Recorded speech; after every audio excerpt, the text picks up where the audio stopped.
McCoy. His co-hosts, guests, and callers are not necessarily those of any particular religion or denomination. They may or may not be the views of Webcast One Live, the cleaning guy, the woman who brings in cookies, the parking valet, the staff of The View from a Pew, Jill King, Lucinda, the graphic design lady, Justin, Bob, Ryan, Linda, or anyone else of sound mind or questionable mental capacity. Should you be offended, provoked, triggered, intimidated, shocked, confused, or inspired to think independently, call our studio lines at 515-442-KPOG and join the conversation. After all, it's your voice we want to hear. Now, live from the Jordan Crossing Studios, here's your host, LaVerse Thomas. Okay, am I hearing right? I just heard him say that Americans receive 5 billion robocalls a month. I think I get 4.5 billion of them. But apparently there's no rest for those with landlines. Well, who in the Hades are you helping? I guess that's kind of stunning.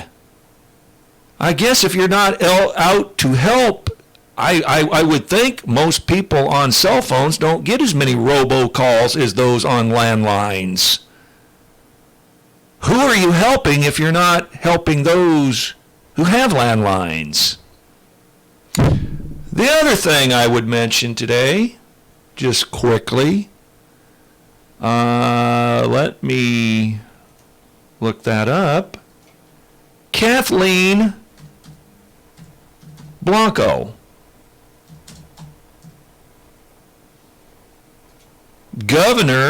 ex-governor of Louisiana, you know, of Hurricane Katrina fame, has passed away. She died August the 18th, 2019. I guess I didn't hear it until today. Hundreds of mourners. I don't think she had a lot of friends. She really mishandled Hurricane Katrina. There was a mayor, Ray Nagin, at the time of New Orleans, Kathleen Blanco, who were both out to lunch. They had a hurricane that was stated to be, get this, the state of the size of Iowa. We actually made the news by being called the size of the Hurricane Katrina, with an eye 30 miles in diameter. That would be roughly from Des Moines to Ames. One of the best comments I heard during the whole debacle was somebody said I wouldn't allow Ray Nagin and Kathleen Blanco to organize my sock drawer. And I wholeheartedly agree. If y'all recall, George W. Bush had declared the whole area a disaster area days before the hurricane hit.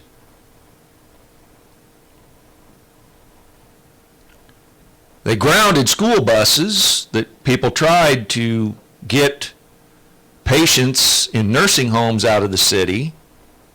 They grounded those buses that all ended up underwater, and they herded people into the Louisiana Superdome, where the New Orleans Saints play football.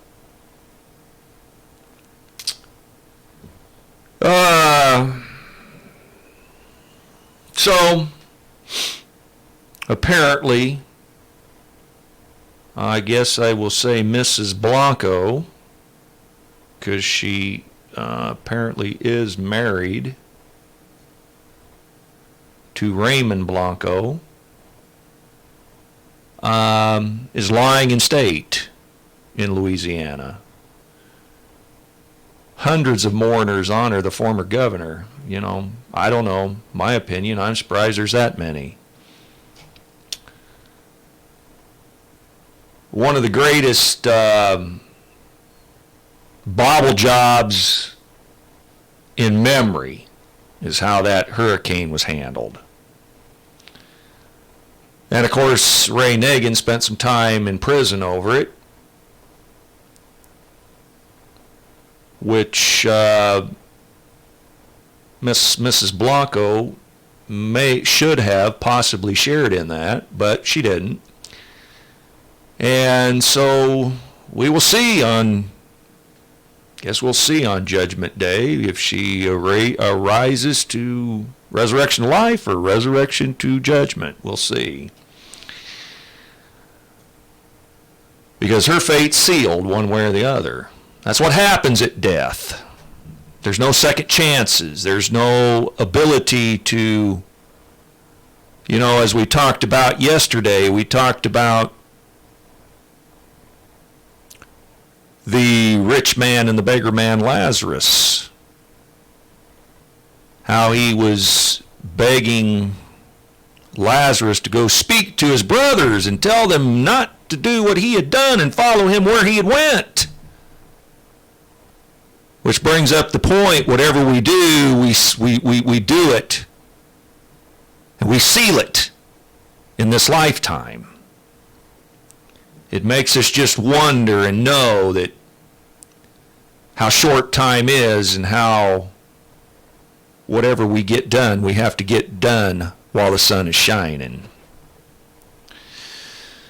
So this is Frank the Verse Thomas here at View from the Pew.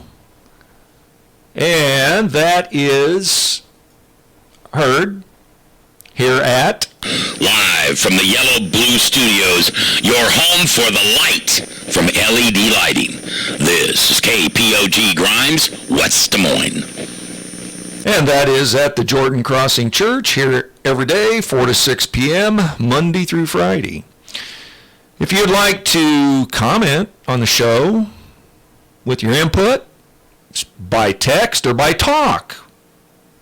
I'll enjoy your texts, but I would just as soon have your talk too.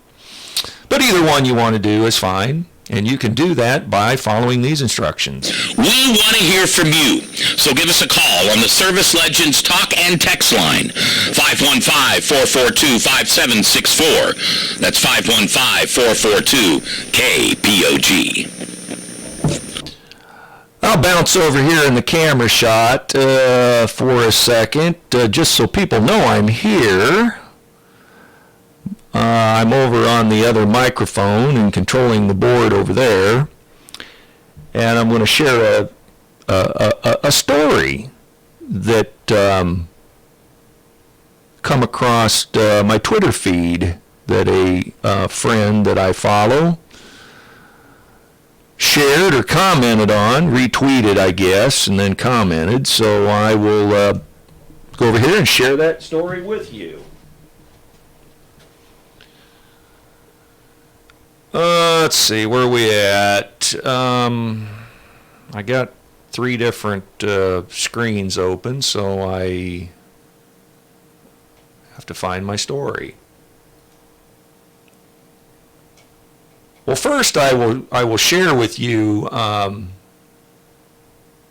tweet.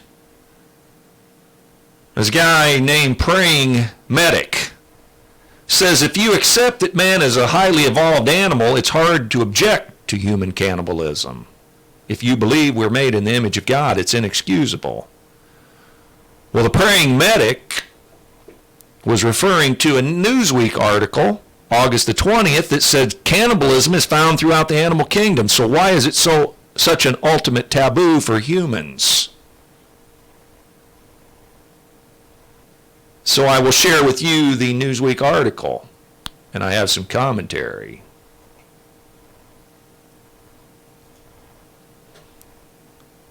Where are we at here? Cannibalism is common in the animal kingdom. Here's why for human it's the ultimate taboo. It's an opinion piece. Vulnerable spadefoot tadpoles eat their smaller competitors to speed towards toadhood as quickly as possible. Gulls and pelicans are among bird species that eats hatchlings for food or to prevent the spread of disease. In insect species such as the praying mantis or the Australian redback spider, males offer their bodies as a final gift to the females after mating. It's more common than you think in mammals too. Many rodent mothers eat some of their young if they're sick, dead, or too numerous to feed. Bears and lions kill and eat the offspring of adult females to make sure that they're more receptive to mating. Well, I would dispute that. I don't believe that they may afterwards, I don't know. But the dominant lion merely wants to kill the older lion that was chased off and wants to kill off his DNA. And then he wants to spread his own DNA through the pride. And that happens as soon as the female lions find their cubs dead, they immediately go into heat. Chimpanzees sometimes cannibalize unlucky rivals, usually infants, seemingly for the mere opportunity of some extra protein. For humans, though, cannibalism is an ultimate taboo. In fact, our aversion to cannibalism is so strong that consent and ethics count for little.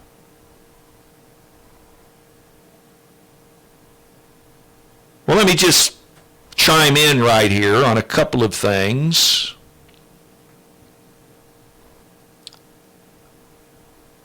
In the line of mass and transubstantiation. Now, mass teaches that through some hocus pocus, alamagocus, the simple symbolisms of the bread and the wine are somehow transferred into the actual body and blood of Christ. And then through transubstantiation, others believe that it is taken in as simple bread and wine, but it is transferred to the bread, it is transferred to the body and blood of Christ inside the system. I believe both of these is in error. In fact, I'm convicted that both of these are in error because of this very article. I'm neither a blood-sucking vampire, nor am I a cannibal. Because eating the actual body and blood of Christ would be cannibalism. It was merely symbolism, friend. The whole communion service is symbolism. In one of our own experiments, participants were asked to consider the hypothetical case of a man who gave permission to his friend to eat parts of him once he died of natural causes. Participants read that this occurred in a culture that permitted the act. The act was meant to honor the deceased, and the flesh was cooked so that there was no chance of disease. Despite careful description, about half of the participants still insisted the act was invariably wrong. Even the starkest of situations, the act of eating another's human flesh remains almost beyond contemplation. Survivors of the famous Andes plane crash waited until near starvation before succumbing to reason and eating those who had already died. One survivor, Robert Canisa, felt that to eat his fellow passengers would be stealing their souls and descending towards ultimate indignity, despite recalling that in the aftermath of the crash, he, like many others, had declared that he would be glad for his body to aid the communal survival mission.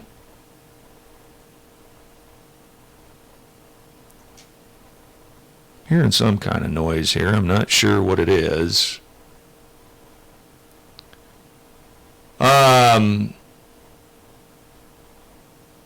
The tragic anecdote above illuminates why humans are the exception to the animal-cannibal rule. Our capacity to represent the personalities of the living and the departed is unparalleled. The deep connection between personhood and flesh can mean the careful reasoning in certain situations over the merit of cannibalism is overridden by our feelings of repulsion and disgust. So why our disgust for human flesh but not that of other animals? Philosopher William Irvin has us imagine a ranch that raises plump babies for human consumption. Much like we fatten and slaughter cattle for beef, Irvin suggests that the same arguments we apply justify the killing of cows also applies to babies. For example, they wouldn't protest, and they're not capable of rational thought. You know, in a perfect world where there was no sin, there would be no eating of animal flesh, period. Even the animals wouldn't have ate other animal flesh. Everyone would have subsisted on a plant diet.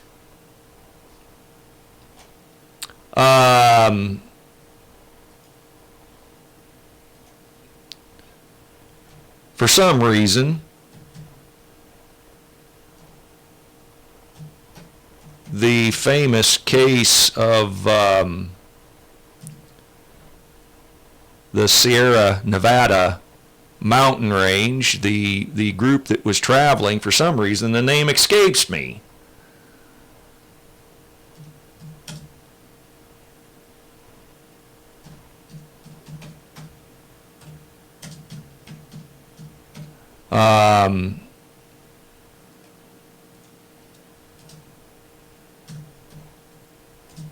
See if I can find that real quick. The Donner Party. I don't know why I was having a brain block there. I've seen the story so many times, but they mentioned the Andes airplane crash. Well, the most famous one was the Donner Party in the Sierra Nevada mountain range between Nevada and California. And many of the people went mad because of the experience, but ultimately the party that was going to go forward to try to seek help and get across the mountain range took body parts along to eat, flesh along to eat, but it was marked so that no one had to eat their own relative. I guess that would be nice, that you wouldn't want to think you were eating your son, your daughter, your wife, your grandma. Somebody else that you were traveling with might do that, and you might eat their relatives. I guess no one would want to think that they were eating their own loved ones. But this brings up a question to me, and it's kind of a, it's a kind of a gory subject, but it happens and has happened. Cannibalism goes on in the world as we speak. I think it is the pygmies that are cannibals. And I want to tell you something about these pygmies. These pygmies are blessed. They're blessed with some of the most beautiful grill you've ever seen in your life. And when I say grill, I mean teeth. They have some of the most beautiful pearly white teeth you've ever seen in your life. And then when these pygmies come of age to where they're ordained as a hunter, they take those beautiful white teeth and they break and chisel them into points. It is one of the most disgusting things, and just reeks of child abuse. I heard a story today, someone arguing that, well, some of these children that are coming across the border, they're immigrants and they've been kept in cages and they don't even have a toothbrush. To which I said, well, did they bring one with them? Someone's supposed to provide them a toothbrush to boot, I guess. But apparently pygmies aren't too worried about toothbrushes because they're busting their children's teeth into points. I suppose that's better for ripping and tearing at flesh.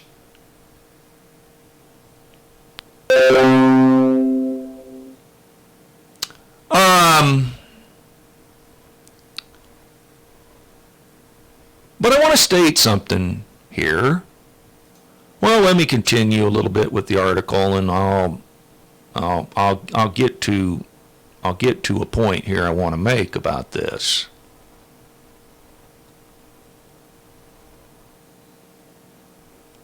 Why our disgust for human flesh, but that not of other animals? Well, for one, from a young age, we tend to think about categories such as humans or cows as having an underlying reality of essence that cannot be observed directly, and it gives a thing its fundamental identity. For example, humans are intelligent and rational thinkers. We have personalities and desire to live. We form bonds with one another. The way we interact with animals shapes the way we categorize them. Research shows that the more we think animals as having human properties, the more we tend to think it's gross to eat them. Well, another thought here that I will interject. There's a difference, and I've evolved to realize this difference. I mean, I grew up in a denomination that advocates for vegetarian diet. One of the things that the Seventh-day Adventist Church is known for is its health message. But I've been evolved to know that there's a difference between a vegetarian and a vegan diet. Number one, vegan diet would be no dairy, eggs, butter, cheese, milk, etc. There would be no dairy, no eggs, no nothing in your diet. Vegetarian would include potentially some of those things in their diet. But the large difference between being vegan and vegetarian is that most of the people who adhere to a vegan diet object to animals being used as food because we're potentially eating God. Because after all, they believe and they worship at the altar of nature. They worship at the altar of the environment. And animals being part of the environment are not to be eaten because they're potentially God. Well, I don't know if you take that logic to its natural conclusion. If a tree is God, then a plant would be God also. You know, you can't break the limb off of a tree because it would be like breaking someone's arm. This is how their logic goes. And I would say that God is in nature. Let me repeat, God is in nature, but nature is not God.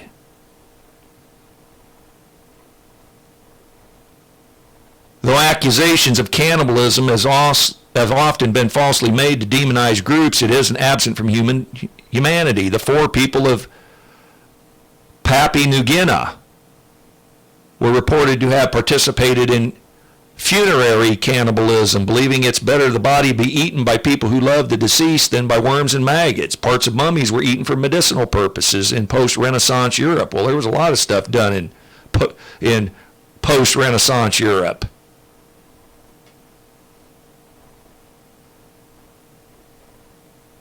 We suspect that we could adapt to human flesh if need be. Many people develop disgust for all kinds of meat, while morticians and surgeons quickly adapt to the initial difficult experience of handling dead bodies. Our ongoing research with butchers in England suggests that they easily adapt to working with animal parts that the average consumer finds quite disgusting. Thankfully, most of us, there's no need to overcome our repulsion for the foreseeable future. Some philosophers had argued that burying the dead could be wasteful in the context of fight against world hunger. Now there's a good one. Feed the hungry with the deceased. But there are much more palatable alternatives on the table than a haunch of a human. We can shift to eating more plants and less meat to conserve resources lost by feeding plants directly to livestock. Insects can meet our protein needs, and there's a prospect of cultured meat technology. For now, we're happy, as you are, to continue accepting the wisdom of repugnance. Humans' flesh, despite its biochemical similarities to that of other animals, shall remain firmly off the limits. Well, my question is why? Friend? Atheists? Agnostics? Darwin? Why? If we evolved from animals, why doesn't the law of the jungle rule? Why is it not the rule of the jungle, kill or be killed, eat or be eaten? Survival of the fittest. Why does that not reign supreme? How all of a sudden, friend, did we just come up with this concept of taking care of our elderly and protecting our young? If we really came from animals, eating flesh and human flesh would be natural, but it's not. Another reason that tells us there is a creator. You see, I had a point for reading this kind of morbid story here. I mean, cannibalism is something that we know goes on in the world. And it's quite seemingly gross and disgusting to most people.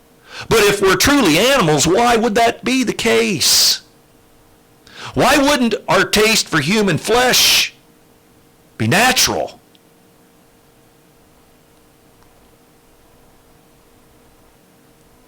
It's because God created man.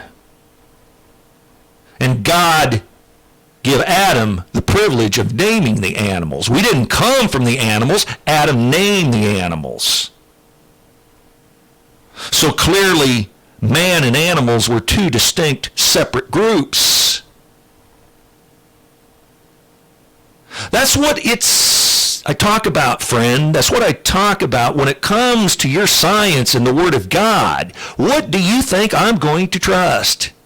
Do you think I'm going to trust your vain theories and your vain speculation? Or do you think I'm going to respect the truth and the validity of the Word of God? Well, if you have to guess which one I am, you probably don't know me well. But if your science ever conflicts with the Word of God, then friend, go back and re-examine your science. Because it's not the Word of God, and the Word of God is not negotiable. God is not on trial in the Bible. But again, it just makes the point. And I think it drives home a point. Even a morbid story like this drives home a point. There may be some listeners out there sitting and thinking, well, why is the verse spending so much time on this story? Because I had several points that I wanted to make along the way.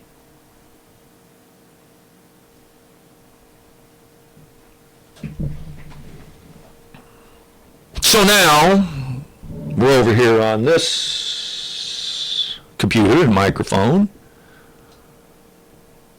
And I have... Hey Frank, keep up the good work. For your information, your mic by the camera, the one you're using now, sounds better than the other. Take care. Okay, thank you, buddy. Always appreciate a text. Keep up the good work. Well, thank you. It's nice to hear. Anybody wants to tell me I'm doing bad work, you're welcome to tell me that too. You know, I have a person, I don't know that I should name him. I won't name him. But every once in a while they will chime in and they will give me an angry emoji. And it's not a friend of mine, so it must be somebody that I'm tagging, that it's a friend of theirs or someone that's listening, and they will occasionally tune in and listen. They will give me an angry emoji, and they never give me anything but an angry emoji. So they must not like something I'm saying. Well, step up and tell me what it is. I think I got a pretty tough skin. I think I got a pretty tough veneer. I think I can handle some criticism. You want to think that you can criticize something I had to say? Step up. Give me a text. Give me a phone call. I will give you the number gladly, 515-442-5764.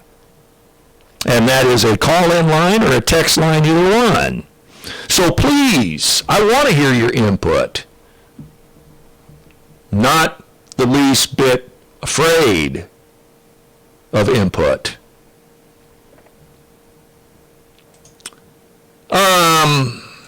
Let's see here.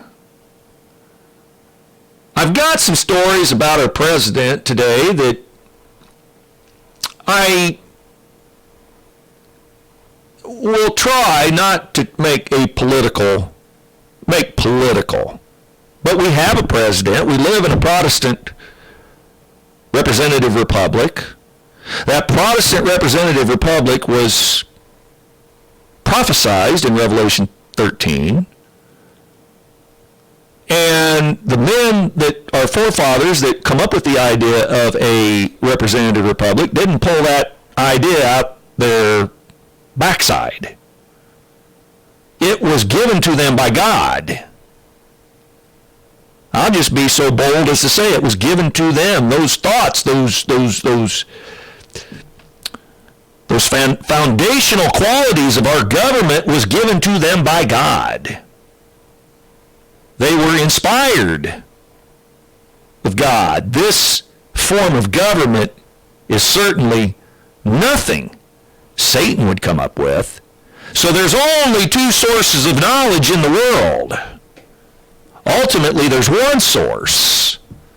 But since Satan has counterfeited and hijacked God's knowledge and what God has created and made good, Satan has only managed to counterfeit or to twist or to pervert.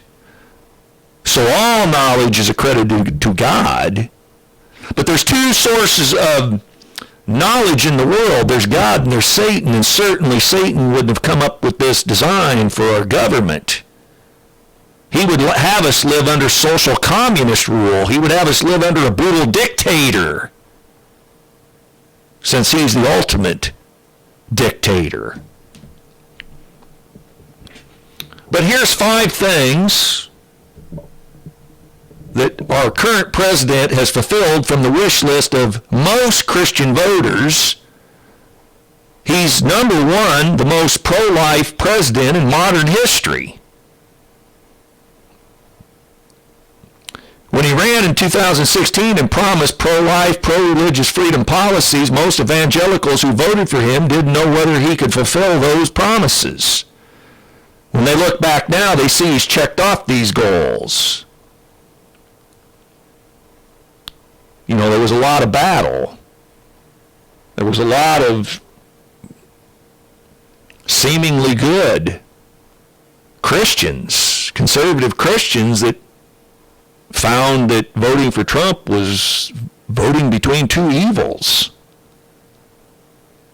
And a vote between two evils was still evil, so they could not pull the lever for our president. So here are the 5 things.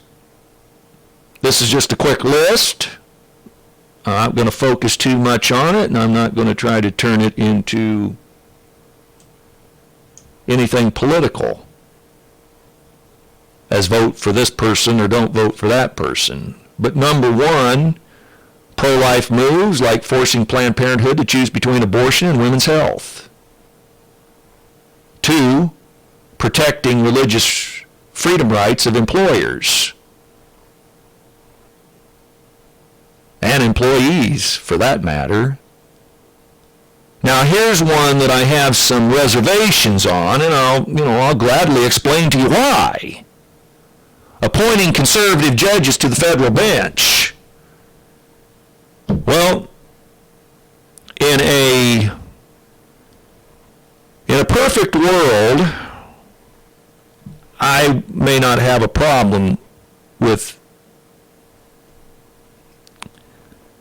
many of these judges, but right now I believe we have 6 Catholics and 3 Jews on the court right now. I'm just not going to beat up on Catholics here, and I'm not going to beat up on Jews here. But I will say, how about some Protestant Christian judges for a change? And if you know the verse, you'll get the point. Limiting, pushing back, and standing up to the LGBTQ movement in America Life. And then number 5, which I have, again, a little reservation about, because I know many people believe that Israel will somehow be an important component to the return of Christ, and that would be the literal Israel. And I know that's why a lot of people are applauding this. But standing with Israel, moving the U.S. Embassy to Jerusalem, and recognizing Jerusalem as Israel's capital. Our president has become Israel's best friend. Now, as I say, I believe the pieces like a chessboard are being positioned. And I believe that there's a true and a false revival.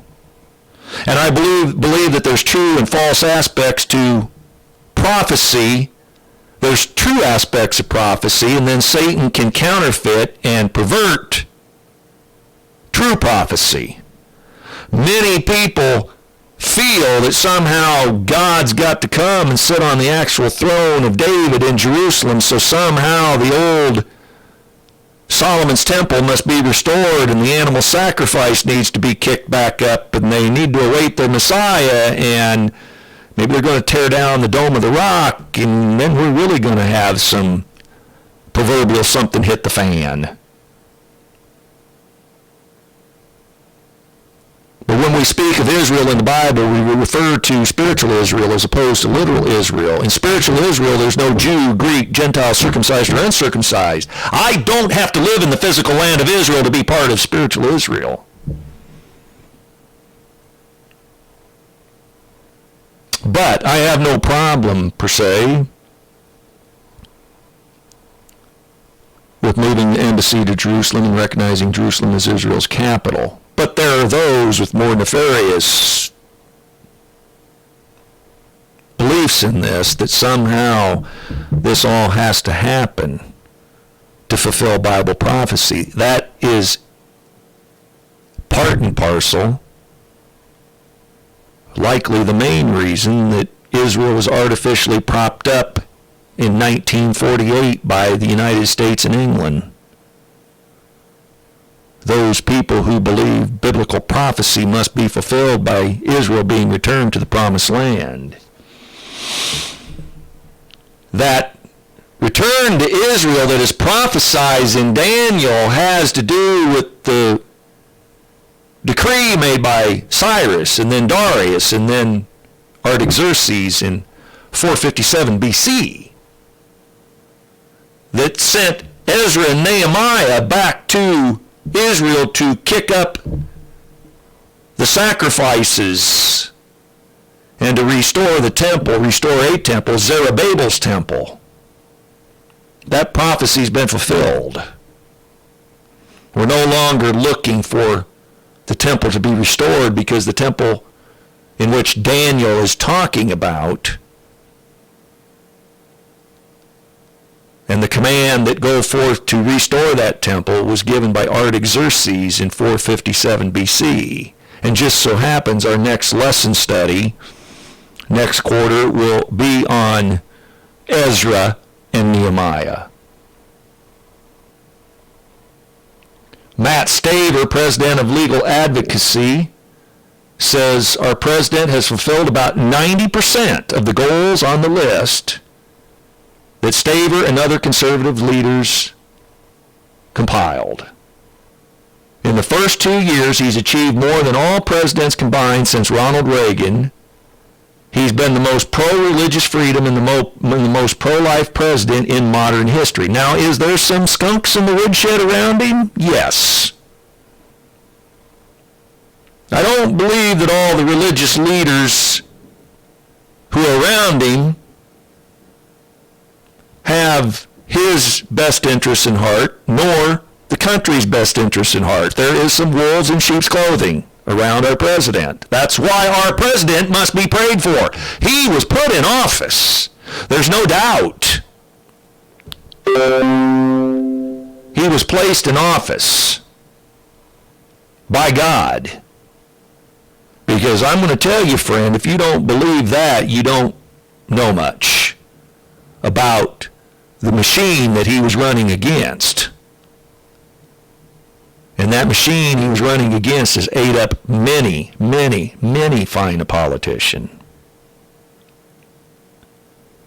So, without knowing his heart, because we're not privy to any man's heart, without knowing his heart, in word and in action, he's done everything that should make a Christian conservative pleased. Now, some of the things will eventually be twisted, like the conservative judges, that very few are Protestant Christians, and those who have a more hideous view of prophecy pertaining to Israel. But these pieces have to be put in place. Because while there's a true revival and a false revival, and while there's true parts of prophecy and counterfeited parts of prophecy, Satan is positioning himself to grab the last remaining people he thinks he can take away from God. And God is going to obviously position his kingdom to grab those people away from Satan that are teetering on the fence. His remnant that still are standing in Satan's territory, he's going to come and get them. So these pieces have to be put in place. They just have to be put in place. Because these things are going to likely happen simultaneously. Because when the true revival goes off, Satan has to have a counterfeit. Much like the Reformation, the Jesuits, the sect of Catholicism, was created and designed to be an absolute counterfeit to the Reformation, to go out and get back and bring back to Rome that which the Reformation took away. It has to happen, friend. So this is the most consequential president you're going to likely see in your lifetime. And it really has nothing to do with political party. It just has to do with the most consequential person that has been in this office in my lifetime. There's been some others, but this is probably the top in my estimation.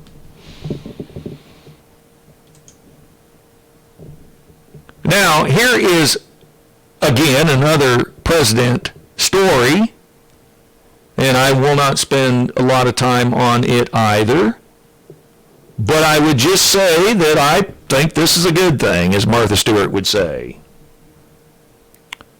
President signs an order to wipe out every penny of federal student loan debt for disabled American veterans.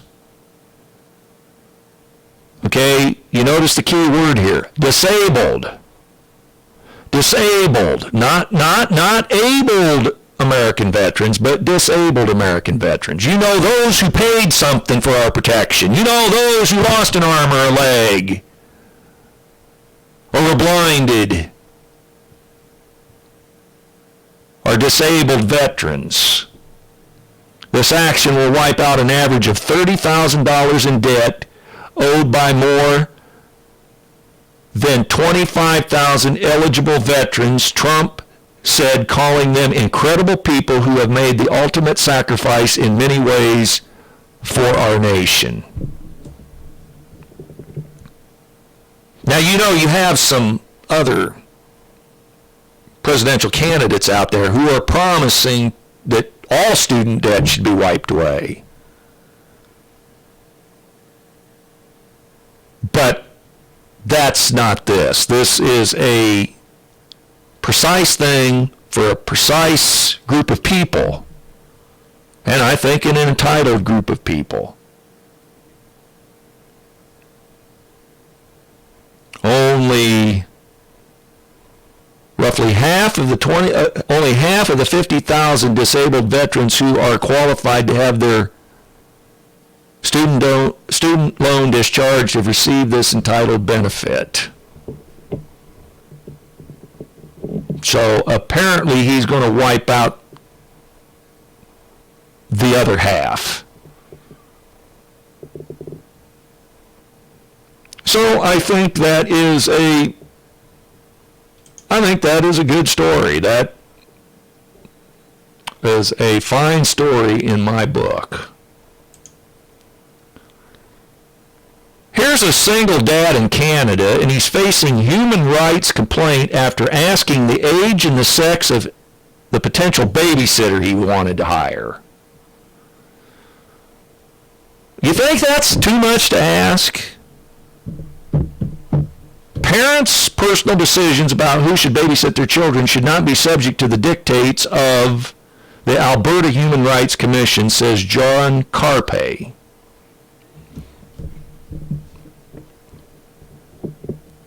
The Justice Center for Constitutional Freedoms has written to the Alberta Human Rights Commission on behalf of an Alberta resident, Todd P., that's initial, so they're not giving his name, who's facing a formal complaint under the Human Rights Act for having had the audacity to actually ask the gender and age of a potential babysitter for his young children. Todd is a single father with two sons who were ages 5 and 8 at the time. Todd posted an ad on Kijiji, Kijiji, looking for a babysitter for an evening. One of those who responded to the ad was the complainant, James Cyranowski. Todd replied to Mr. Cyranowski, asking some basic questions about Mr. Cyranowski, including what town he lived in, what his age was, and whether he was male or female. Mr. Cyranowski answered these questions. However, Todd's evening plans fell through, so he canceled the plans to hire a sitter. Todd didn't contact Mr. Cyranowski. Rather than follow up, Mr. Cyranowski filed a human rights complaint against Todd the very next day. So, I don't know. I don't know what the world is coming to when you should even have to ask the sex of somebody. I think most people are pretty astute, and I know there's a few confused things I've seen in my life that I've had to ask inside my own brain. I would never try to humiliate someone by somebody that is, you can't tell. You seriously can't tell. But generally speaking, I think it's pretty obvious to most people who the men and women are, who the boys and the girls are. But the idea that we should have to ask because we're put in this PC correct environmental. I guess and that reminds me of some PC thing I want to tell you that I heard on the news this afternoon before I came into the show. And it was the idea that they were talking about there's a new effort, you know, how PETA wants to take some of the, like kill two birds with one stone out of the language because we can't, it's an insult to name an animal in any kind of a reference like that. So now they're wanting to sterilize the language again by taking out things like, if someone's a convicted felon, we're going to sterilize that term and we're going to make it sound much more PC, someone who's had issues with the law. They're trying to clean certain things up. To which one commentator said, instead of constantly trying to sterilize our language, how about sterilizing our streets? And if you pay attention to the news of late, you know how that hits home, because we have many, many, many West Coast cities in particular, and some in other parts of the country, that the streets are anything but sterile. But this is something that, again, I just think is ridiculous. Here's a quick story I will share. I think it's just a good news story, and it really doesn't need much, in detail of the story, other than just China releases a church elder after being in prison for 8 months.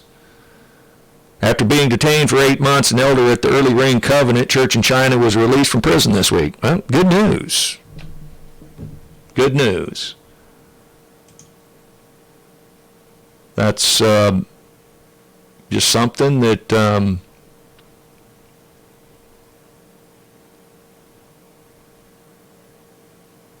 and why is this story not okay? It's not coming up here. It's not giving me an ability to refresh the story.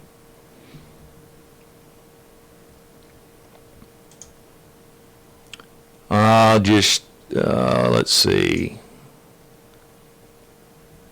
Wow, I don't know why that's not giving me the ability to refresh. Let me see if I can find that.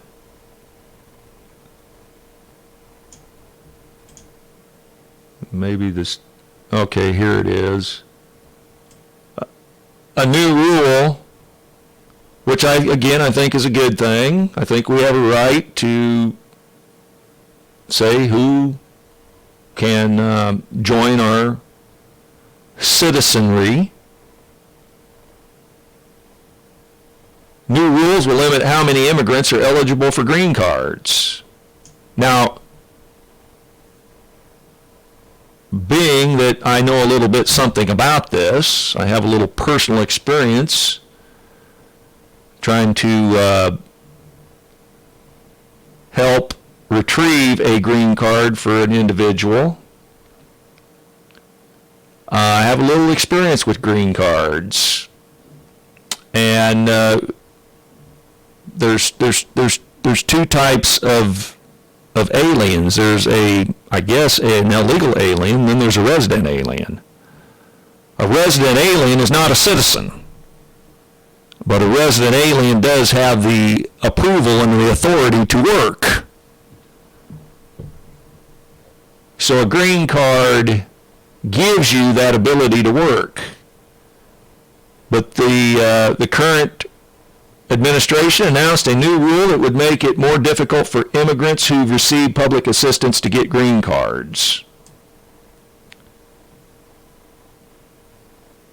Beginning in October, immigrants will be denied permanent legal status if they have low income, little education, or have received a range of benefits that make authorities believe they will need benefits in the near future. I guess some people's going to twist this story, but how many poor, low-skilled laborers can this country afford to take in? Now, I'm being deadly serious here. Serious as a heart attack. Not trying to be funny, not trying to be cute, not trying to be amusing. There is 1 billion man working force in China that reportedly works for somewhere below around 37 cents an hour, clearly below 50 cents an hour. If we throwed open our borders, don't you think that if they had the ability, a billion people would show up at our border tomorrow? How many can this country afford to take in? Now, I'm being serious.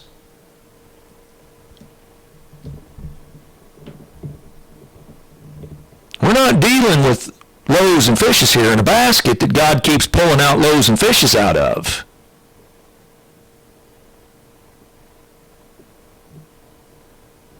We live in a representative republic. We do not live in a theocracy.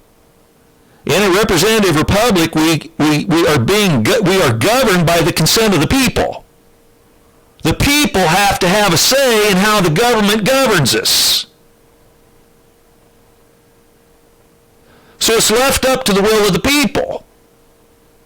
Now, of course, you know many times our people we put in office don't do the will of the people, and they lie to us. They just outright lie to us and weed down our boot and tell us it's raining. Who are you going to believe, us or your lying eyes? I mean, we all know these stories. But the people of this country have a right to determine who comes in this country. We have borders, and they must be respected, just like everybody's borders should be respected.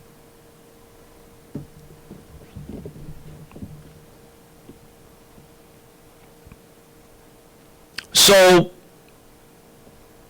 there's no arbitrary number we have to let in. Currently, we're letting in approximately 1.1 million legal immigrants into this country yearly. I would say that's far more than any other country in the world. And I'm not going to say with absolute authority, but I would say if it's not, we're one of the top. 1.1 million legal immigrants into this country per year. That's not some number set in stone.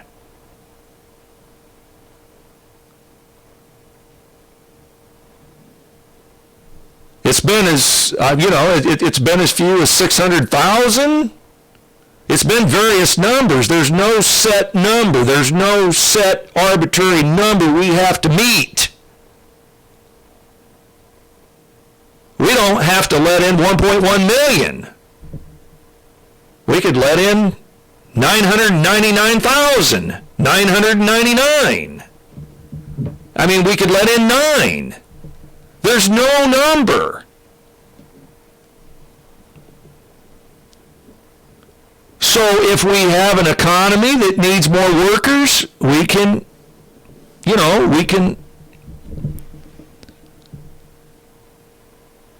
widen the system a little bit. Prairie Meadows. I'll just give you an example. Prairie Meadows has been known to tighten their odds and loosen their odds. And I've been told that they tighten their odds between the 26th and the 10th of the month because that's when the old age pensioners get their checks.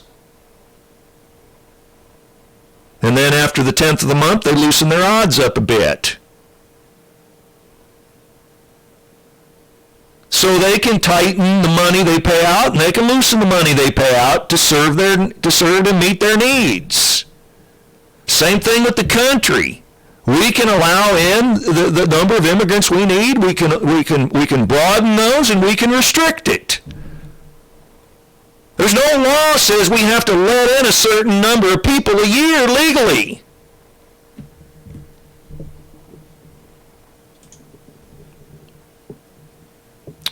So we will hit our SRN news, and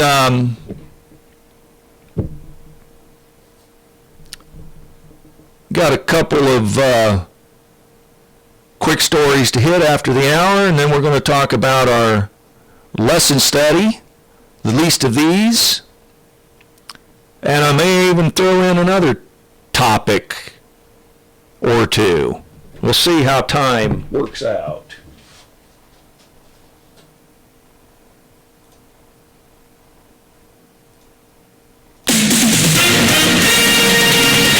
With SRN News, I'm Keith Peters in Washington. At a news conference, United States Attorney Nicola Hanna says a 252-count grand jury indictment charges 80 people with participating in a conspiracy to steal millions of dollars through a range of fraud schemes and laundering of funds through a Los Angeles-based network. Nigerian fraud networks now target individuals and businesses alike through sophisticated business email compromise scams known as BEC scams, romance scams, and other online schemes. The schemes targeted victims in the U.S. and around the world, and some lost hundreds of thousands of dollars. Most of the defendants are Nigerian citizens. Meanwhile, major phone companies have pledged to do more to fight robocalls plaguing Americans. There's no timeline, though, for the 12 major phone companies in the pact to fulfill the promises announced Thursday by attorneys general from all 50 states and the District of Columbia. According to the agreement, the companies will offer call blocking tools for free to customers. A Moscow court has rejected an attempt to prolong the jail sentence of opposition leader Alexei Navalny, clearing the way for him to be released on Friday morning. This is a rare court decision in favor of Alexei Navalny. The judge decided there was no need to extend his custody by 18 hours, the time the opposition activist spent in hospital last month. The request had come from police, but in court, Mr. Navalny argued he'd been under guard at all times in hospital. He also reminded the judge he was only there after he believes he was poisoned. Doctors diagnosed Mr. Navalny's sudden illness at the time as an allergic reaction. What caused that remains a mystery. He should now, in theory, be released tomorrow morning. But other opposition figures here have found themselves detained again immediately on the doorstep. The BBC's Sarah Rainsford. On Wall Street, that out by 49 points. The Nasdaq dropped 28, the S&P down 1. This is SRN News. A real estate agent fights for religious freedom. When Hadassah Carter signs her emails, she writes, "Jesus loves you." The Virginia Real Estate Board says that violates the state fair housing rules and has filed a complaint against her. The board doesn't like the Bible verse on her website either. Now Carter has filed a lawsuit with the help of the American Center for Law and Justice. Executive Director Jordan Sikula wonders, quote, "How does saying I'm a Christian realtor indicate discrimination?" It doesn't. Michael Harrington, SRN News. A truck driver who threatened to shoot up a church in Memphis has been arrested in Indiana less than a week before the day of the planned attacks. Thomas McVicker was picked up in Indianapolis over the past weekend, the most recent case in a string of individuals being arrested around the country for threatening to carry out shootings. An FBI spokesman says McVicker made credible threats to conduct a mass shooting and suicide plan for today. The suspect's mother told the Bureau her son was being treated for schizophrenia. This is SRN News. Correspondent Matt Small reports Jeffrey Epstein took steps in his final days to shield his fortune from the dozens of women who says he sexually abused them when they were teenagers. Epstein's will put more than $577 million in assets into a trust fund, and by putting his fortune in a trust, the identities of the beneficiaries are kept from public view. Estate lawyers and other experts say getting a look at the trust and dividing up the financier's riches isn't going to be easy and could take years, with one attorney calling it the last act of Epstein's manipulation of the system, even in death. Epstein killed himself August 10th in New York. Former White House Press Secretary Sarah Sanders, who once sparred with journalists, has decided to join them. Fox News says Sanders has been hired to provide political commentary and analysis across all its properties, including Fox News Channel, Fox Business Network, and the radio and podcast division. More details at srnnews.com. I'm Keith Peters in Washington. KPOG 102.9 FM, Grimes.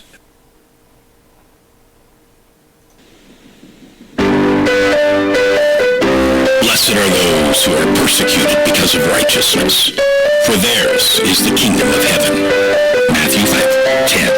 From your friends at APOG 102.9, the power of God. Every weekday on the Power of God, KPOG 102.9 FM, and live on webcast1live.com. Join us for a view from the pew. Should you be offended, provoked, triggered, intimidated, shocked, confused, or inspired to think independently, call our studio lines at 515-442-KPOG and join the conversation. After all, it's your voice we want to hear. The View from the Pew on KPOG and webcast1live.com. Weekdays from 4 to 6 on the Power of God. Now, here's today's host, Frank the Verse Thomas. Well, thank you. It is Frank the Verse Thomas here at View from a Pew. View from the Pew. That's being heard here at the...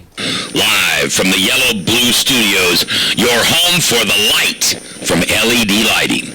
This is KPOG Grimes, West Des Moines. That's here at Jordan Crossing Church every day, Monday through Friday, 4 to 6 p.m. If you'd like to get involved in the show with your input, you can do so by listening to this simple set of instructions. We want to hear from you, so give us a call on the Service Legends Talk and Text line, 515-442-5764. That's 515-442-KPOG.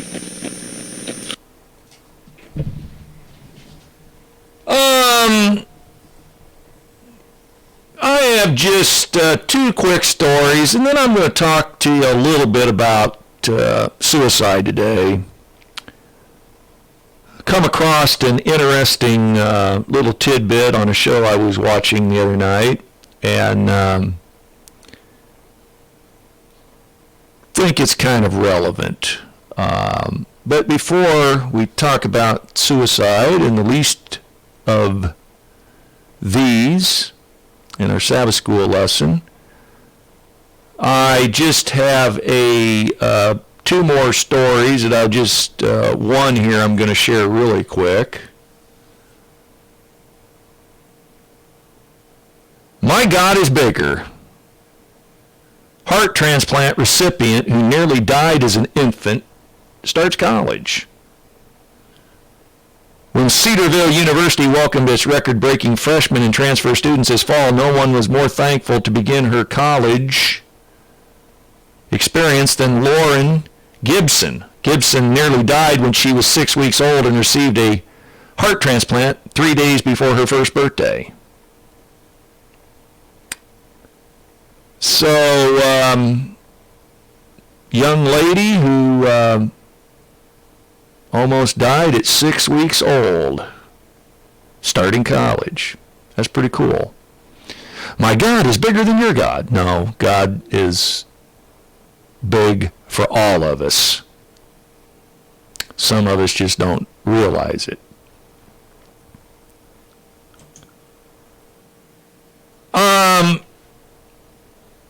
Here is a story. The declining respect for clergy, cultural trends, and self-inflicted wounds.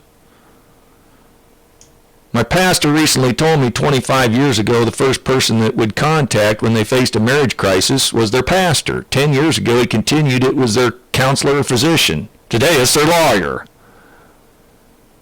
A recent study conducted by the Associated Press and University of Chicago concurs. Doctors, teachers, members of the military, scientists, according to the survey, are esteemed more positively than clergy.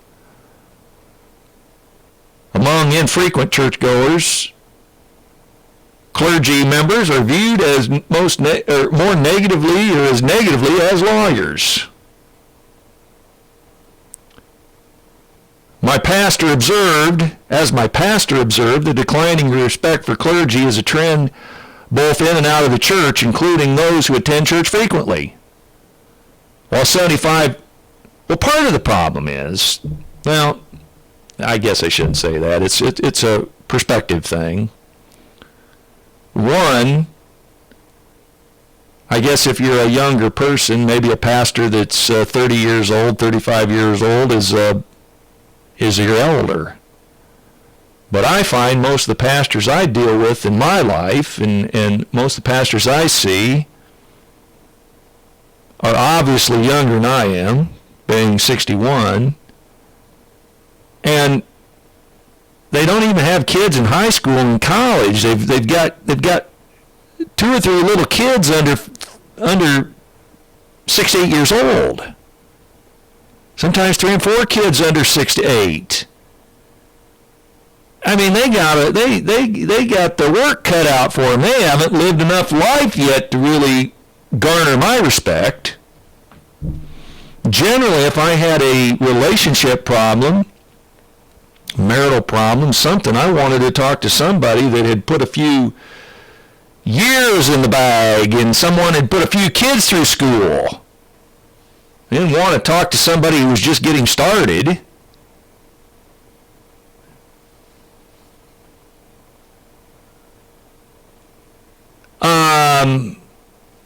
While 75% of churchgoers hold clergy in high regard, they aren't as positive when it comes to personal attributes and character qualities of their clergy. Barely half consider clergy to be trustworthy, and only slightly more regard them as honest and intelligent. Remember now, these are people who attend church once a month. Among those who seldom or never attend church, the respective numbers on those questions are 23 and 30%. The obvious question is why? A significant part of the answer is culture. Historians say that attitudes about clergy have been waning since 1970s, in tandem with the loss of trust in institutions after the Vietnam War and the Watergate scandal. Actually, the decline in trust and disregard for institutions predates Watergate and the end of the Vietnam War. After all, the 1964 free speech movement at Berkeley, California, had a signature saying, "We don't trust anyone over 30. It's a line that came to sum up the view of many baby boomers towards all authority, governmental, parental, and clerical included. Institutions like government and churches were at best obstacles and at worst enemies of liberal personal liberation. You know, churches are seen as, we just want to restrict your freedom. No, we're trying to save you. Or we're trying to teach you how to be saved. We're not saving you, but we can teach you how to be saved. Though the VW vans that dotted the Woodstock landscape have long since rusted away, the commitment to personal liberation and autonomy has only intensified in the half-century since then. Today, many Americans embrace expressions of personal lib that wouldn't even have occurred to people dancing to Santana in New York's mud. It's one thing to think you're liberated from the man. It's another thing to think you're liberated from observable reality. But if we Christians are honest with ourselves, we'll admit that cultural attitudes towards authority and institutions aren't the only reason for waning respect when it comes to clergy. Some of these are self-inflicted wounds. Scarcely a week goes by without another report of a sex abuse scandal or some other horrible conduct. Given the scope and sheer number of these scandals and the fact they cross denominational lines from Roman Catholic to Protestant to evangelical, it would be a miracle if regard for the clergy had not diminished. This is tragic news because so many lives have been devastated and because so many people have personally know someone whose life has been devastated. I don't need to tell you that the vast majority of clergy are honest and caring people who have answered the Lord's call to shepherd his flock and are doing it out of love for others, but their reputation is also harmed. Well, it's the same thing with hunters. Same thing with everything. You have a few really poor hunters who want to go out and shoot railroad crossing signs, stop signs, shoot at the farmer's cows, shoot towards the farmer's house, and then they wonder why no one wants to give them rights to hunt on their property.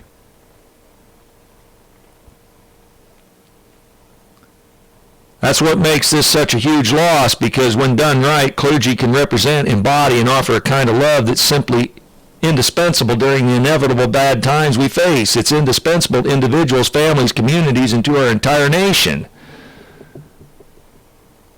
They're supposed to have the hot coals from the altar of God laid on their lips, laid on their hearts, laid on their bodies. Their bodies are to be temples of God. Not supposed to be sitting in a bar taking shots with the heathen and the unbelievers.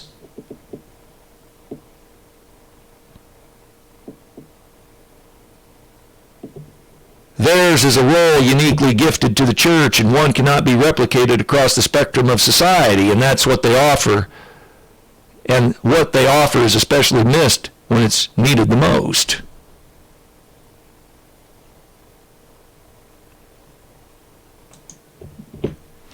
All right.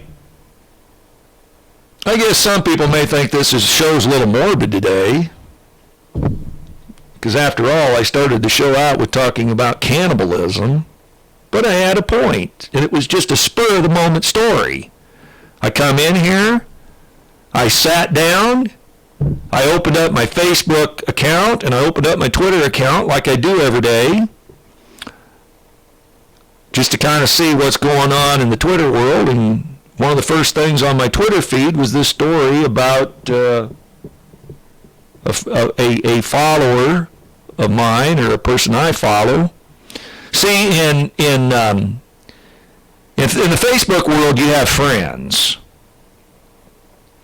In the Twitter world, you have followers. And you have followers also on Facebook, but there's no option to have friends in Twitter. It's just strictly followers. So I have a person I follow and a person that follows me. And I find Twitter to be much more shallow than Facebook, if that's believable. That's probably hard to believe, but Facebook seems to be a little bit more, I'll air quote the word real, and I use that term loosely. But you just about can't believe anything on Twitter. If you can't believe anything on Facebook, you can believe even less on Twitter, because most of the people on Twitter aren't even who they say they are. There's more aliases on Twitter. Most of the stuff that's posted on Twitter is not of a personal nature. You're not sharing pictures and photos. It's basically a platform for snark. But a person I followed had the story on the cannibalism. And I just instantaneously had some thoughts I wanted to add to that before I even read the article, because I kind of knew where the article was going. But I want to talk about suicide. I've been kind of wanting to talk about it for a while because I was listening to something on TV Sunday night. And it was the story of Marilyn Monroe. Part of the story of Marilyn Monroe. It wasn't the complete story. But you all remember Norma Jean. One of the most famous blonde bombshells in the history of TV and movies. It's reported that Marilyn committed suicide. Of course, many people doubt that. They believe it about as much as Jeffrey Epstein committed suicide. But I've been wanting to talk about suicide for a while because just about everyone that you know has likely thought about it sometime in their life. And if you haven't thought about it yet, you're likely to think about it sometime in your life. Some people say it's the easy way out.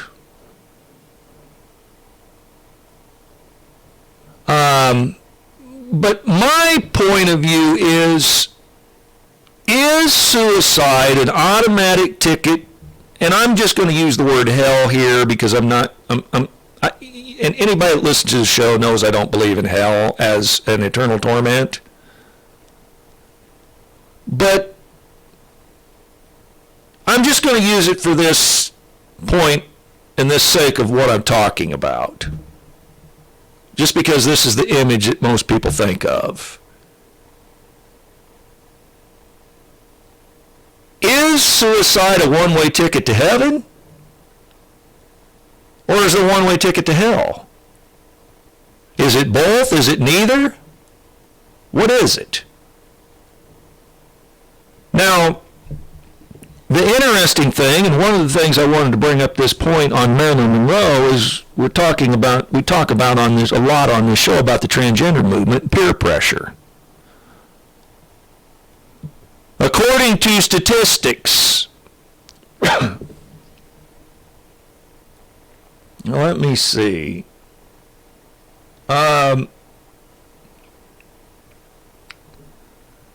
With this update, almost time to restart. Restart now and leave your device unplugged. I will try again later. I guess we're going to wait an hour.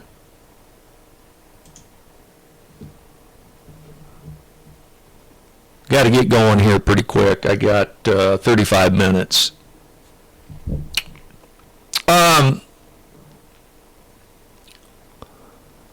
We've talked about the peer pressure of, I suggest there's peer pressure to this transgender movement, and that kids who don't have a sexual identity crisis are transferred to be the abnormal children. It's the normal children who have an identity crisis sexually. And I think a lot of kids are peer pressured into this feeling like they're another gender. And the reason I say this is because after Marilyn Monroe, let me just look her up so I can find the exact date. It was August 1962, but I want to give you the exact date. Marilyn Monroe died on August 5th.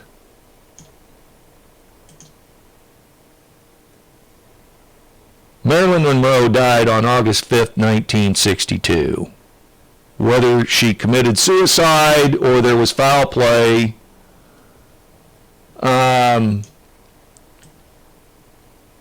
is up to debate, but the interesting point that I heard is after her reported suicide, that suicides went up in the country 12%. Do you find that ironic? You find that coincidental? Or do you find that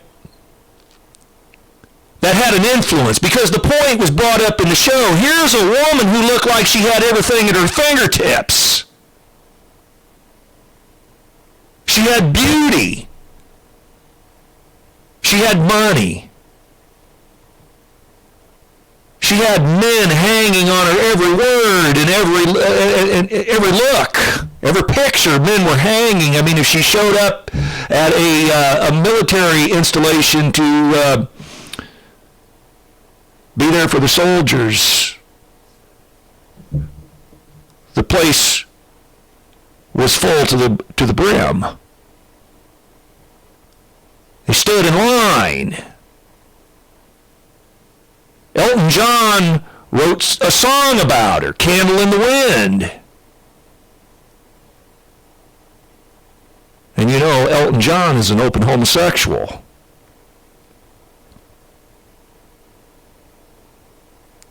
But this was the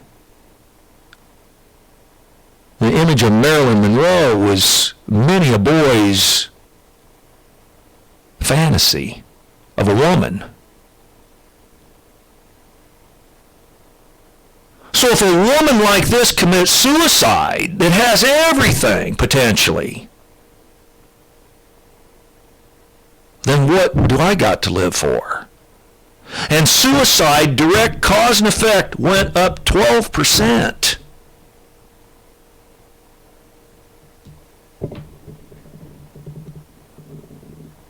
But is suicide a automatic ticket to heaven? Is it an automatic ticket to hell? Well, here's a few verses in the Bible about suicide.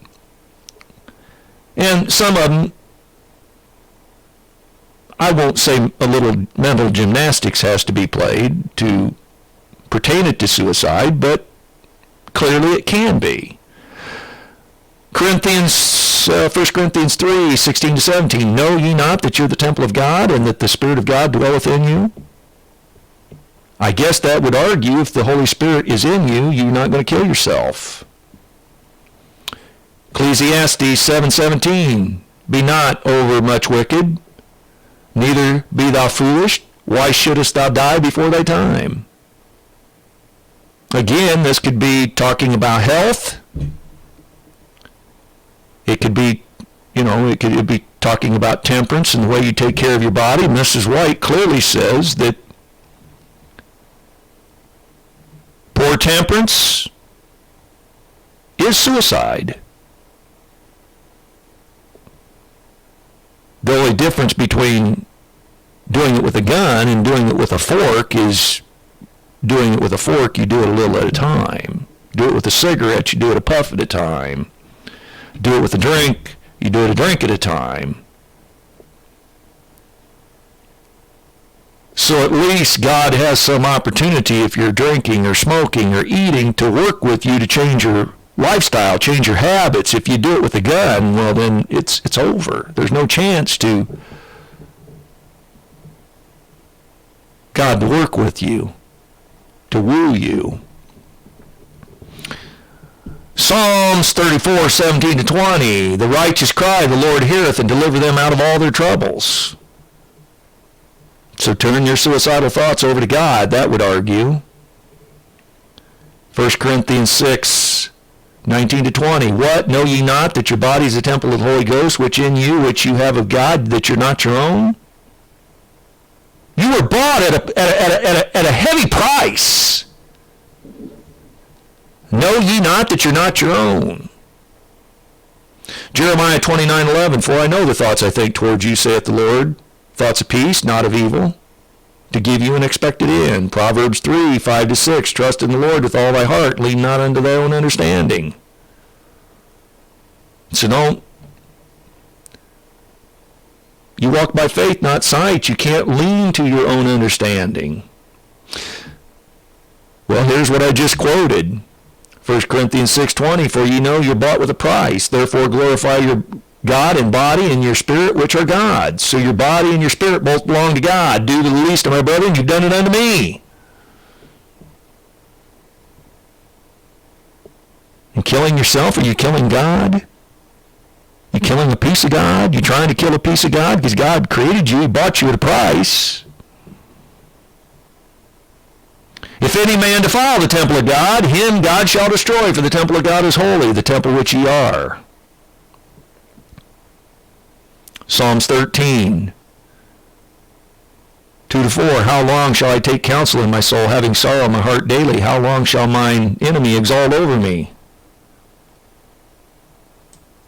Psalms 147:3, he healeth the broken in heart and bindeth up their wounds. If you're going to commit suicide, you're definitely broken in heart. John 12:25, he that loveth his life shall lose it, and he that hateth his life in this world shall keep it unto life eternal. Deuteronomy 30:19, I call heaven and earth to record this day against you, that I have set before you life and death, blessing and cursing. Therefore choose life, that both thou and thy seed may live. 2 Corinthians 12:9, and he said unto me, my grace is sufficient for thee, for my strength is made perfect in weakness.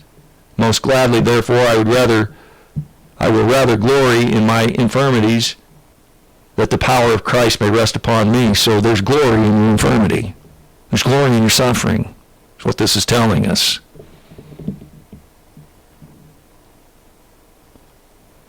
Romans 10:13, for whoever shall call upon my name of the Lord shall be saved.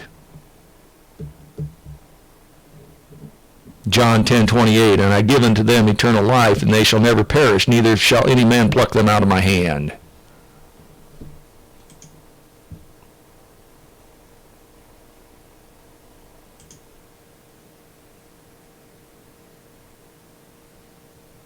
Now, there are people who have committed suicide in the Bible.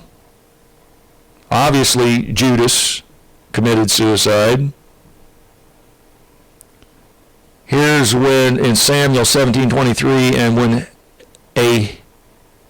Ahithophel saw that his advice had not been followed, he saddled his donkey and set out for his hometown. He put his house in order and hung himself. So he died and was buried in his father's tomb. We know that Samson, in de facto way, committed suicide because he pulled down a building in which he knew was going to fall upon him.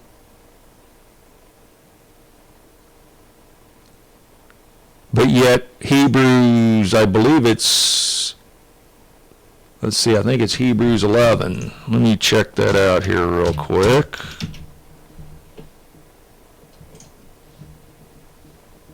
I think Hebrews 11 is the Hall of Fame, the Hebrews Hall of Fame,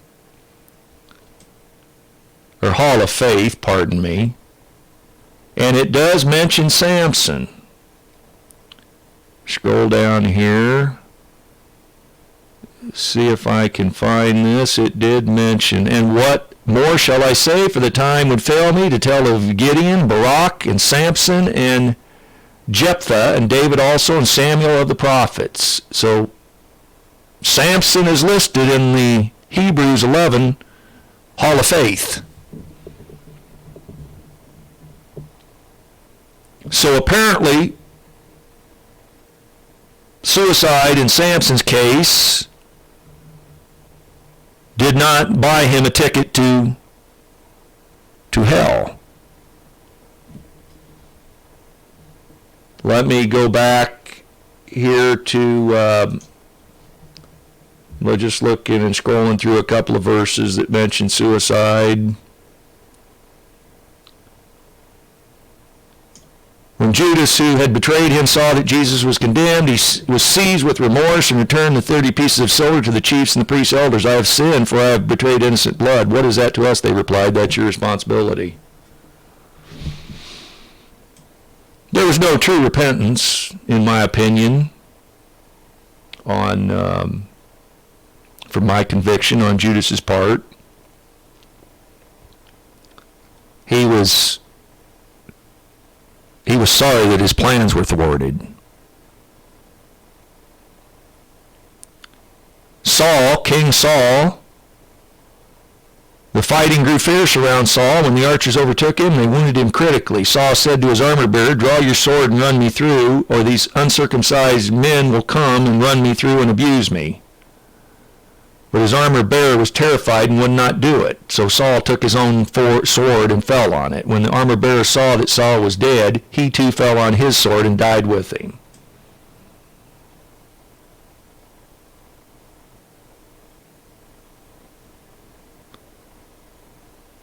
So there's, there's many people that committed suicide. The point is,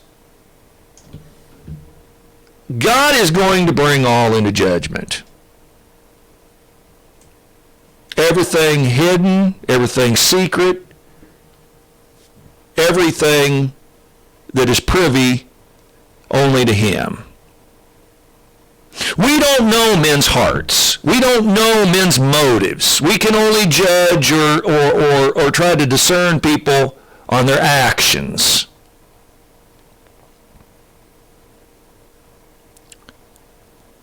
So I would suggest that it is not a one-way ticket to heaven, nor is it a one-way ticket to judgment. God is going to take it on a case-by-case basis. Because God knows the potential mental illness that is contributing to our decision. As Charles Stanley put it, suicide for the unbeliever would end in judgment. Suicide for the believer is a little bit more of an iffy situation. And again, God taking into account all.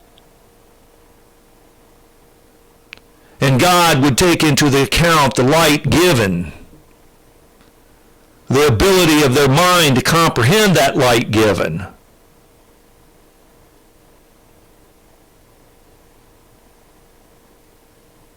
But I think some Christians can be deceived into believing that the moment they commit suicide, they're going to be in the arms of God, and that's just not my conviction on the matter. That's standing on very iffy ground, friend. It's standing on very, very, very shaky ground. Now, ultimately, we can commit suicide a lot of ways. We can commit suicide with our fork. You know, how we eat too much and we end up with type 2 diabetes and heart disease and a lot of things like that. We can commit suicide with tobacco, a puff at a time. We can commit suicide with alcohol, a drink at a time. We can commit suicide with an opiate, a drug at a time. And as I said, all these things are technically in my mind. I'm convicted that they're all suicide. I've argued with people who have smoked. I've argued with people who drink. I've argued with people who overate. Well, you're committing suicide too. What's the difference? If I do it one fell swoop, and you do it a moment at a time, what's the difference? It's the same end result. Well, there is a little bit of a nuanced difference in that God has the ability to woo that drinker, woo that smoker, woo that overeater, woo that drug addict to set aside that bad temperance habits and change their life. With someone who hangs himself, with someone who jumps to their death, with someone who drowns himself, with someone who shoots themselves. It's over. There's no more pleading on your behalf. God can no longer send His Spirit to woo you and to draw you to Him. It's over.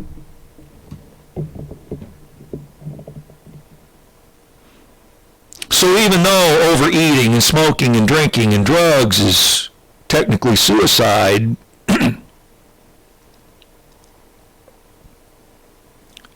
it's not equal to putting a pistol in the roof of your mouth and ending it. It's not equal to slicing your wrists and bleeding to death. It's not equal to hanging yourself. It's not equal to jumping off a building, jumping off a bridge.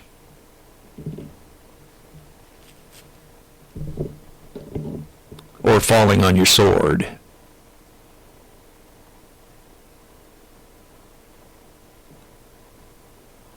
Now, I guess if Saul had really trusted God, he would have trusted that God wouldn't not have let him be taken into the arms of the enemy and made sport of. But at the point Saul was committing suicide, he had already apostatized himself from God.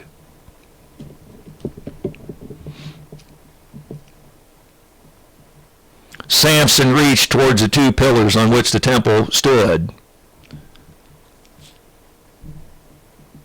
bracing himself against them, his right hand on one and his left hand on the other. Samson said, "Let me die with the Philistines."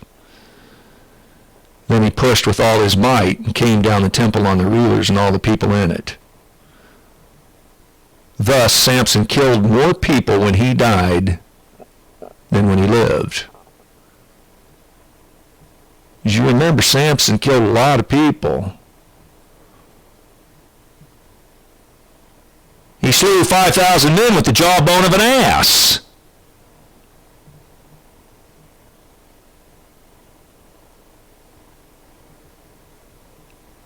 Bring Samson out to entertain us. Let Samson perform for us. The temple was crowded with men and women, and the rulers of the Philistines were there, and on the roof were about 3,000 men and women watching Samson perform.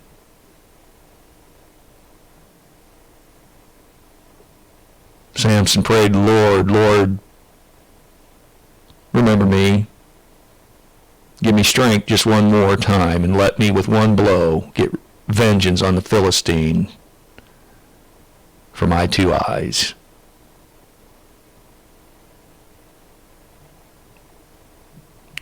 And the honor of God, Samson was allowed to pull down those pillars.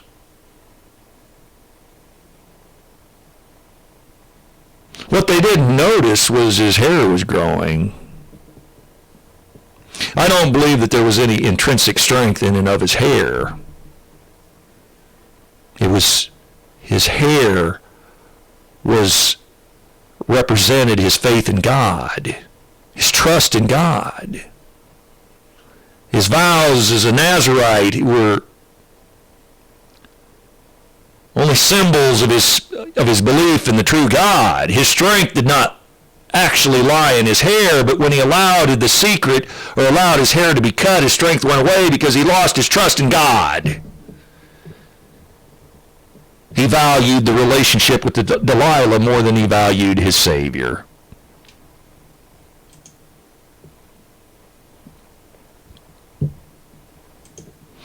So, today we're going to get to our lesson. Thursday, the least of these. On occasion when Jesus was asked and gave an answer quite different from what might have been anticipated, is found in the sermon recorded in Matthew chapters 24 and 25. The disciples came to him and asked about the destruction of the temple in Jerusalem and the time of Jesus' return. Matthew 24, 1-3, Jesus left the temple and was going away. When the disciples came to point out to him the buildings of the temple,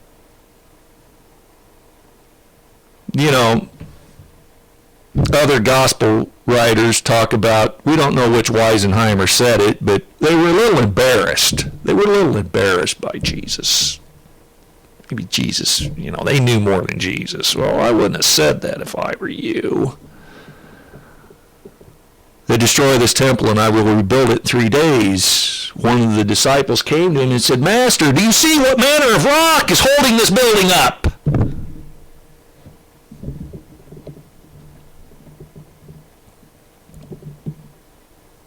And they thought he was a little crazy in the head. But he answered them, "You see all these, do you not? Truly I say unto you, there will not be one here left on top of another that will not be thrown down." And Mrs. White said that good angels were sent to make sure that prophecy was fulfilled, because there was not one stone left on another. There was gold and silver used as mortar. And naturally, the Babylonians wanted that gold and silver. And those stones were pried apart to get to it.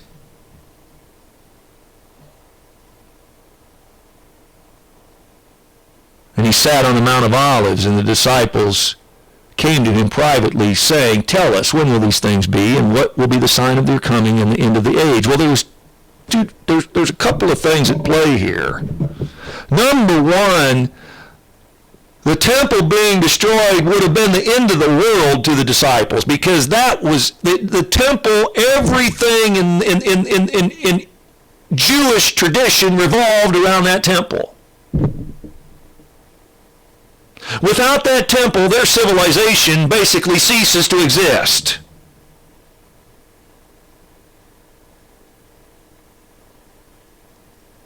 That temple, I believe, was, when Jesus was born, had been or not born, but when Jesus came on the scene in his ministry, that temple, Herod's temple, had been under construction for 20 years. And just as it was destroyed in AD 70, it had just finished construction. So as it was finished, it was destroyed.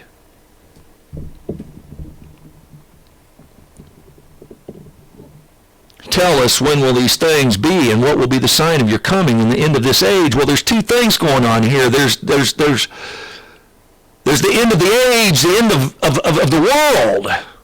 Judgment, the end of the world, and then there's the destruction of the temple. Well, Christ gave an answer to both. Pray that your flight not be with child. Be on the Sabbath or be on the winter day. But God did not sit and discern for them which applied to which. He just left it at that because they couldn't have understood it anyway. They weren't going to see it. Why bother them with details that they're not going to see? As Paul told the group of Thessalonians in 2 Thessalonians,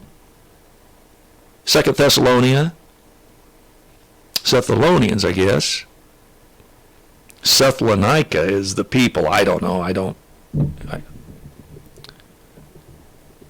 But in any case, he told them, don't worry about it, because you're not likely to see it anyway. There has to be the great falling away.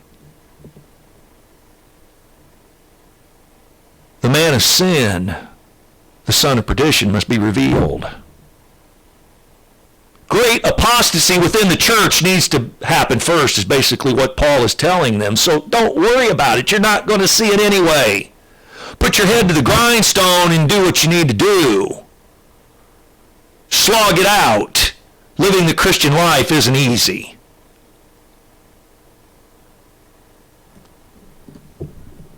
But as far as they would have been able to think, the fall of the temple would have been literally the end of the world for them. So God didn't discern which things pertain to the fall of Jerusalem and which things pertained to the end of the age.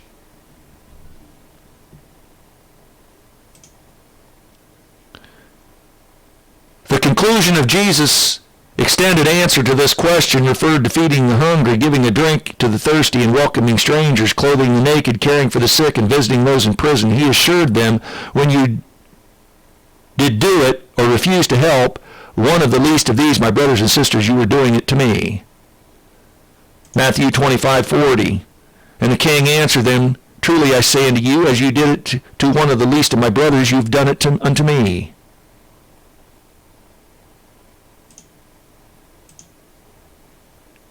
Matthew 25:45. Then he will answer them, saying, truly I say to you, as you did it not to the one of the least of these, you did not do it to me. Meaning, if you didn't clothe somebody, you didn't clothe Christ. If you clothed somebody, you clothed Christ. So it's double-edged. What you do good to the least of your brother, you've done good to Christ. That which you've done bad to the least of the brother, you've done it also to Christ. This is connected with the questions that begin this teaching as a picture of final judgment. Throughout Matthew 24, Jesus represented more direct answers to the disciples' questions, giving signs and warnings about the destruction of Jerusalem and the end of the age. But he emphasized the need to keep watch, be sober, and be vigilant, and live well in light of the promise of his second coming. In the first part of Matthew 25, the story of the wise and the foolish virgins urged the need for preparation for an unexpected or delayed return. The story of these three servants introduced the need to live well and productively while waiting, when the parable of the sheep and the goats is much more specific about the tasks God's people should be busy with. Matthew 25, 31 to 46. When the Son of Man comes in his glory and all the angels with him, then he will sit on his glorious throne. Before him will be gathered all nations, and he will separate people one from another as the shepherd separates the sheep and the goat.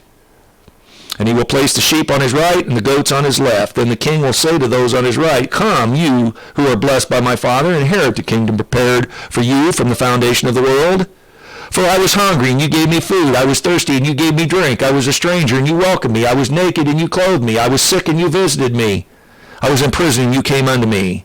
Then the righteous will answer him, saying, "Lord, when did we see you hungry and feed you, or thirsty and give you drink? And when did we see you a stranger and welcome you, or naked and clothe you? And when did we see you sick and in prison and visit you?" And the king answered them, "Truly I say unto you, for as you did it to the least of these my brethren, you've done it unto me." Then he will say to those on his left, "Depart from me, you cursed, into eternal fire, prepared for the devil and his angels. For I was hungry, and you gave me no food. I was thirsty, and you gave me no drink. I was a stranger, and you did not welcome me. Naked, and you did not clothe me. Sick and in prison, and you did not visit me." Then they will answer him, saying, "Lord, when did we see you hungry, thirsty, a stranger, naked, or sick in prison, and did not minister unto you?" Then he will answer them, saying, "Truly I say unto you, as you did not do it to one of the least of these, you did not do it unto me." And these will go away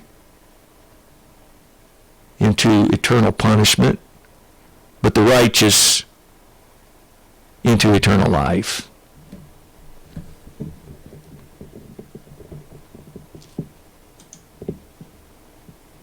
What is Jesus telling us here? Why is it not salvation by works? Because it's a natural extension of your love for God to love your fellow man. And if you're not loving your fellow man, you have no extension to God. You're not connected. It's pretty simple. The branch is not connected to the vine. The limb is not connected to the tree. It's not got the life-giving sap and juices that give life and bring fruit on the branches. It's not there. There's no connection. It's not salvation by works. It's just a natural extension of being connected to Christ is your fruit that you grow on your tree. It's not works. Many people get this confused that I got to do things to earn salvation. You do things by naturally being connected. If you naturally have plug-ins plugged into electrical ports, things work. They don't work on their own accord. The vacuum sweeper does not suck dirt by its own accord. It only sucks dirt when it is plugged into the life-giving force that allows the vacuum to run. So it is with the TV. So it is with anything that you have in your house. It must be connected to the life-giving force.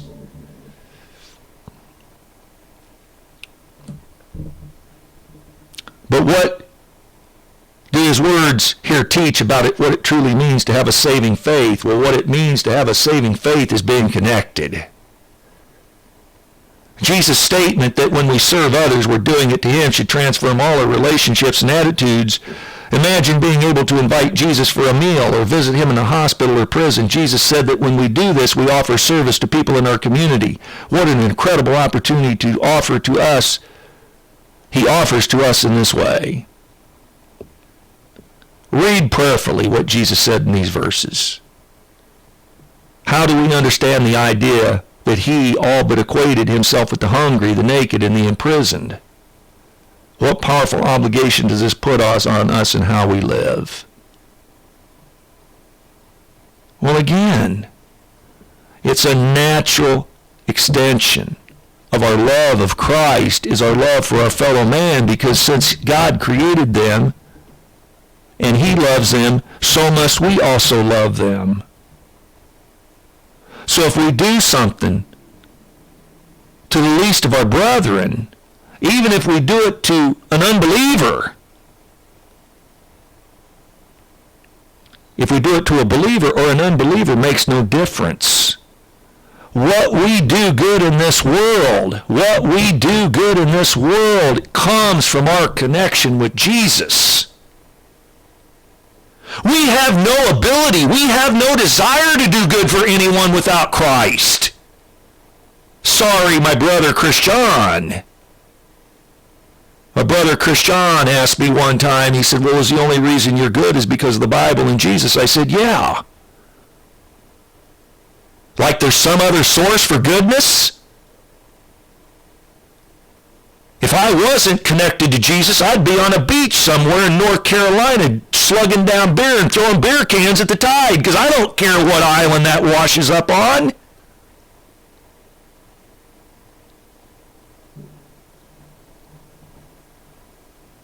There's no goodness in this world. Let me repeat that. There's no goodness in this world apart from Christ.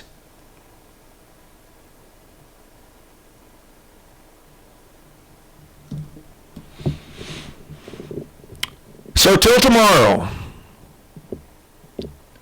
this is Frank the Verse Thomas. This has been View from the Pew.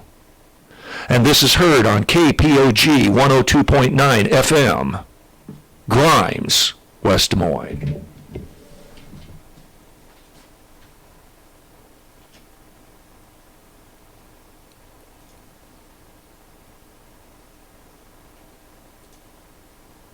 KPOG 102.9 FM, Grimes.